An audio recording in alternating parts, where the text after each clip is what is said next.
ఇంకొకటి చాలామంది అంటే మనం ఎప్పుడు కూడా డబ్బులు క్యారీ చేసేది పర్స్లో కానీ వాలెట్‌లో కానీ అంటే ఆఫ్‌కోర్స్ ఇప్పుడు మనం ఎక్కువ ప్లాస్టిక్ మనీ యాప్స్‌లో అంత ఎక్కువగా క్యాష్ క్యారీ చేయట్లేదు. అంతా ఆన్‌లైన్ ట్రాన్స్‌ఫర్ అయింది. బట్ స్టిల్ మనం మనకేంటంటే మనీలో డబ్బులు పెట్టుకుంటాం. మనీ ఎప్పుడైనా అక్కడ పెట్టుకుంటే ఎక్కువగా మూవ్ అవ్వకూడదు.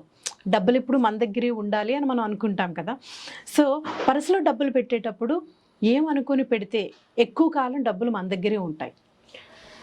ఖచ్చితంగా మీరు అడిగినట్టు మనం వ్యాలెట్‌లో ఆ వ్యాలెట్‌లో ఎలా డబ్బులు పెడతామో అలాగే మన దగ్గర నిలుస్తుంది. అలాగే ఖర్చు చేసేది కూడా మనం ఎలా ఖర్చు చేయాలి, ఇచ్చేప్పుడు మనం ఏమనుకోవాలి. ఇప్పుడు మీరు అన్నట్టు డిజిటల్ వరల్డ్ అయిపోయింది. అన్ని దానికి డిజిటల్లోనే మనం యూస్ చేస్తాం. సో వ్యాలెట్లో పెట్టేప్పుడైతే పర్సు ఎప్పుడు మన దగ్గర ఒక 500,000 రూపీస్ అయినా మనం క్యారీ చేయడం బాగుంటుంది. ఒక స్ట్రాంగ్ అనమాట. ఎప్పుడు మనం పర్స్ తీయంగానే మన డబ్బులు చూస్తున్నప్పుడు అది ఒక పాజిటివిటీ చాలా బాగుంటుంది. అది ఒక స్ట్రాంగ్నెస్ ఇస్తుంది మనకే తెలియకుండా.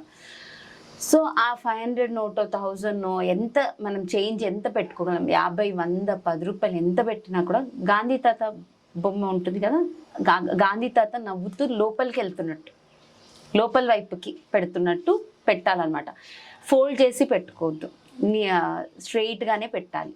సో పెట్టుకొని ఇంకా ఎవరికైనా తీసి ఇవ్వాలి అన్నప్పుడు, ఎవరికైనా ఇస్తున్నాం అన్నప్పుడు డబ్బులు తీసి మన వైపున ఫోల్డ్ చేసి వాళ్ళకి ఇస్తున్నప్పుడు మన వైపు ఇలా ఫోల్డ్ చేసి నేను ఖర్చు చేసే ప్రతి రూపాయి వేల రేట్లు తిరిగి నా దగ్గరికి వచ్చినందుకు కృతజ్ఞతలు అనుకుంటూ ఇచ్చేయచ్చు.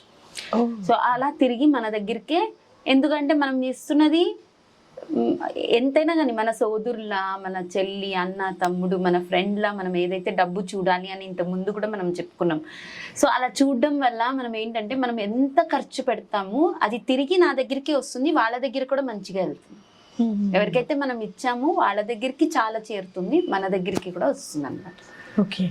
గూగుల్ పే, ఫోన్ పే చేసేటప్పుడు ఏమైనా చిట్కాలు ఉన్నాయా? డిజిటల్ పే చేసేప్పుడు ఎప్పుడైతే మనం డన్ అని టిక్ మార్క్ వస్తుంది, ఆ డన్ నొక్కడానికి ముందు నేను ఖర్చు చేసే ప్రతి రూపాయి వేల రేట్లు తిరిగి నా దగ్గరికి వచ్చినందుకు కృతజ్ఞతలు అని చెప్పుకోవచ్చు. Wow, super. థ్యాంక్ యూ అండి.